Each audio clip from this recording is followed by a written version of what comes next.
Hi everyone, I'm Psylocke. Welcome to another Company of Heroes 2 video. Today I'm doing something a wee bit different. I'm going to do a more detailed strategic review of a past game I discussed yesterday. Because I've had a question asked, how did the game turn out the way it did? So if you have not seen that video already, please go watch it now and then come back to this, because there'll be many spoilers throughout this video. So for those who've seen it already, Tightrope did end up winning the game, despite being behind for most of the game. So I'd like to explore my perspective on what went well for him and what didn't go well for Night Raven, and explore the kind of decisions that made and the consequences of battles that either had a big impact on the game or not so much. Sometimes there's a focus of players on the tactical decisions and on immediate squad losses and the like, but they don't always translate to game losing or game winning moments. Sometimes they do. So let's take a look. I've got the video at high speed, and I will explore different speeds and pause the video at times to talk about important moments. For players who are relatively new to Company of Heroes 2 or just keen to learn more about how this works, of course, those who know the game already will understand about cutoffs. So at the moment, this point here is being this point, by capturing that, Night Raven has denied Tightrope access to this fuel point here, or escaping with his own squad as well. So in Company of Heroes you have to capture adjacent points to collect resources from connected points, and that's a really important aspect of the gameplay, but of course experienced pros will be familiar with that already. Let's continue. Yeah, if I can get out of this view. I'm just playing with a new screen drawing tool today, so bear with me. Now we are going to see the Stern Pioneers wiped quite soon by Night Raven, so let's see him do that. He's bringing in a couple of squads to flank. He's got one squad there, one close range rifleman squad, and this one gets picked up on retreat. So that's quite a severe loss. Losing any squad within the first 5 minutes of the game can be quite devastating, but in this case it does not have a huge impact. Well, you could argue because Tightrope is behind, so yeah, this does change the tone of the game for the next few minutes as he's kind of scrambling to keep that map presence. And you'll see, let me speed up the game a wee bit fast now, back to the attack map view, we can see that Night Raven, at the moment the battlefield control is fairly even, but we're going to see in the next few minutes that Night Raven does gain quite a lot of territory, does get the BPs under his control, and is able to inflict a lot of victory point bleed on Tightrope. And you could say that's largely due to his high number of infantry squads, plus the M20. It's quite a powerful unit at this stage of the game without any hard anti-tank units to destroy it or threaten it. You can see the really good cut-off play here in the mid, and another one. Commanders, be advised. Ability now. A capture point is under attack. On this side. But what you'll have known from the ending is that really that's decided by a couple of tank engagements. But the important thing at this phase of the game is that the resources that each player can accumulate turn into their vehicles that they can get out later in the game. So having a strong map presence now does set up Night Raven very well for the mid game. HMG squad ready for action. Yeah, and you can see the map control is looking really red right now for Night Raven. And he's able to split his forces, so he's able to have a number of battlefield troops on the side of the map, while he's also capping up the east side, and that enables him to really kind of pull Tightrope from side to side and building him around a bit, because Tightrope can't really muscle him off the map entirely, just because of the sheer number of squads he's got. He's able to pick his engagements quite well. And at this point you also see for the next few minutes of the game here we have Tightrope's Reckenwerfer that is retreating and coming forward and retreating quite a lot, and not really in the best position to harass this M20. So that M20 stays relevant for most of the game. It does go down eventually, but oh, and there was a squad wipe as well. I just missed zooming into that. That happened on the cutoff point, so that's kind of revenge for Tightrope from that Stern Pioneer squad he lost earlier. It doesn't really, I feel like, have a major impact on the strategy, on the overall game, because Night Raven has such a massive infantry presence in map control. He's able to shrug off that loss quite effectively.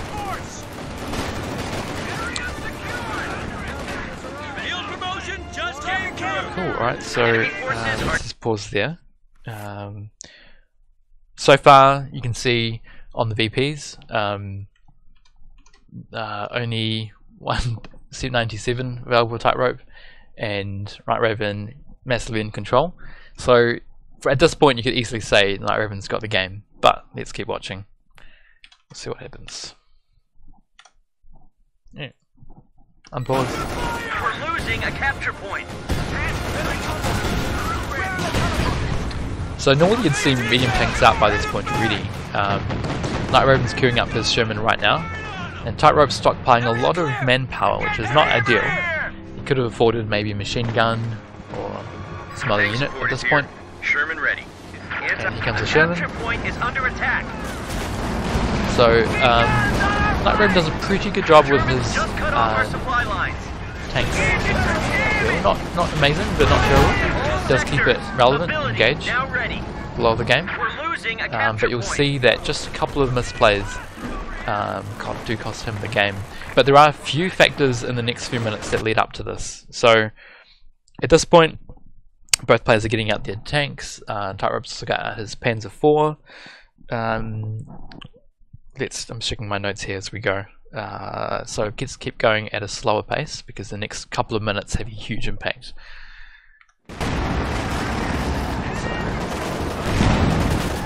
Keep in mind that Tightrope is playing, he's got two Reckenwerfers now, and he is playing them separate.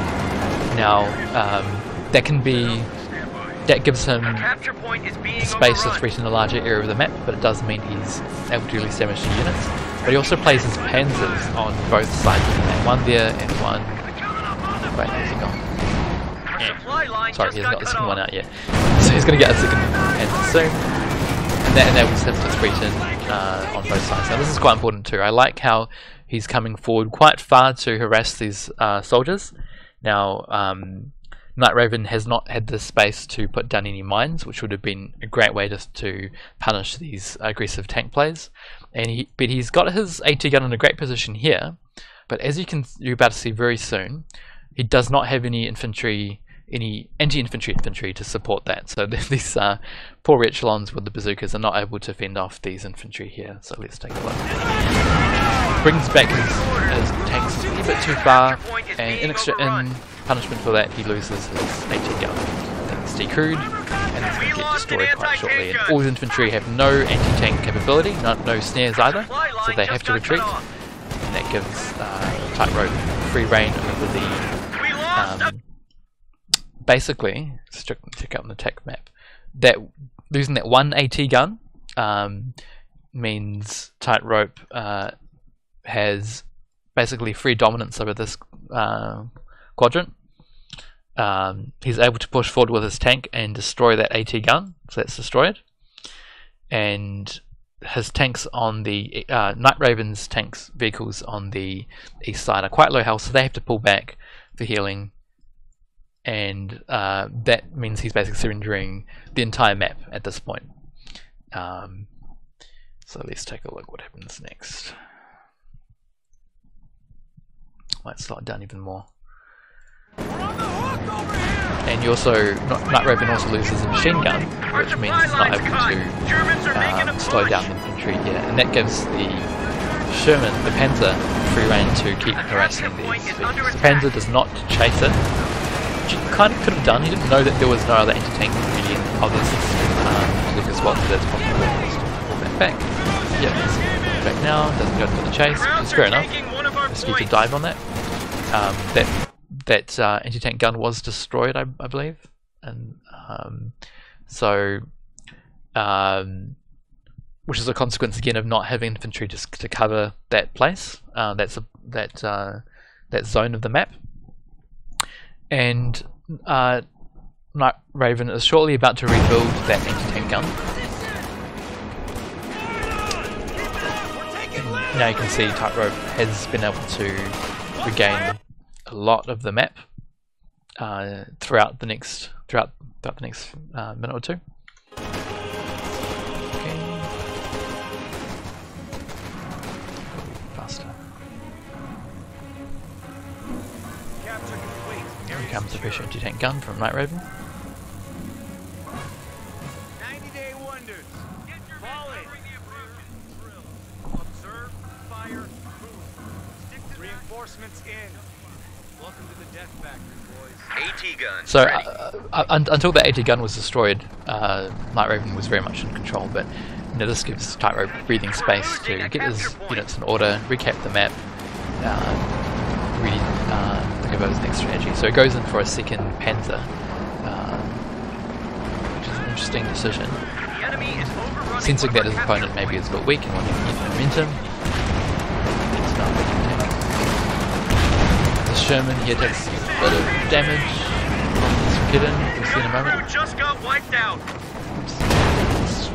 I missed this, but that anti-tank gun, the fresh built anti-tank gun from Night Raven, he pushes forward with it through the mid, but again no infantry support, no squads nearby that can snare, no riflemen, and that Berserker squad is back at base. It's fully healed and it's fully reinforced, so he just didn't micro that well enough to bring that forward with his M1 anti-tank gun, so that gets wiped and destroyed outright by this freshly built, actually no, it's not the fresh Panzer, that's the existing one, but it gets destroyed, and that I believe is the death knell, as you're about to see in the next couple of minutes.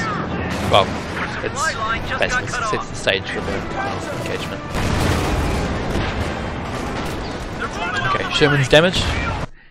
Let's take a look at the tech map. So Sherman's here, and it's going to have to pull back for repairs, but against it we have, where are the tanks?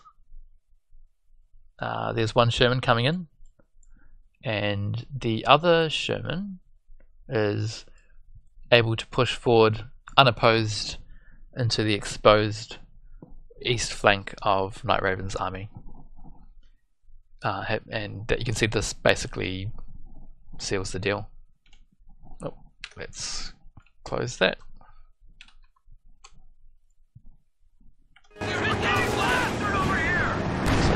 Sherman has only one shot from death here.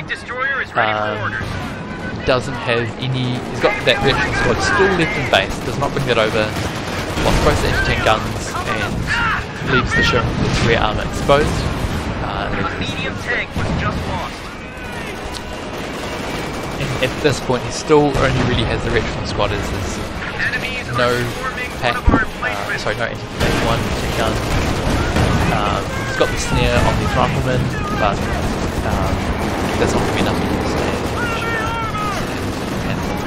And that crucial misplay, he brings forward his Jackson instead of pulling it back, so he takes a rear armor shot, and that's the end of that Jackson.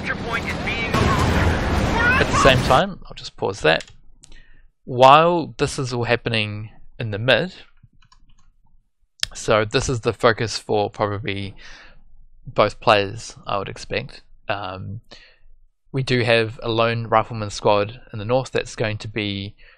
I don't think it gets wiped here actually, but it does get a lot of bleed there.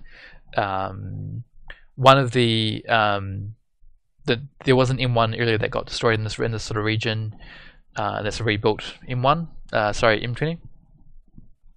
All these M vehicles, and yeah, like you can basically see at this point if you watch the unit cards in the corner, you'll see Night Raven's armies just completely disappear over the next few. Just loses control of the map, and quite understandably gets quite frustrated and quits the game. So There were a couple of things I had missed when I first casted this game. I missed the M20 going down. Didn't sport that here on this replay either, but it didn't. I don't think that really had a huge impact because it was really the shift the Panzer played that gave Tightrope the victory. The early infantry wipes in the first 15-20 minutes of the game had a huge impact on the overall feel of the game, since both players were quite late with their medium tanks. But crucially, it was the anti-tank guns not being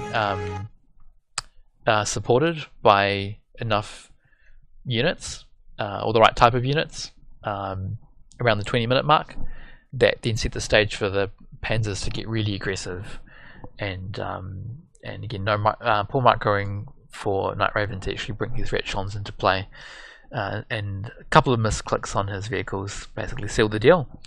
So I hope that explains a wee bit more to people who were surprised at how quickly that game dissolved, and hope you can learn from that for your own gameplay as well.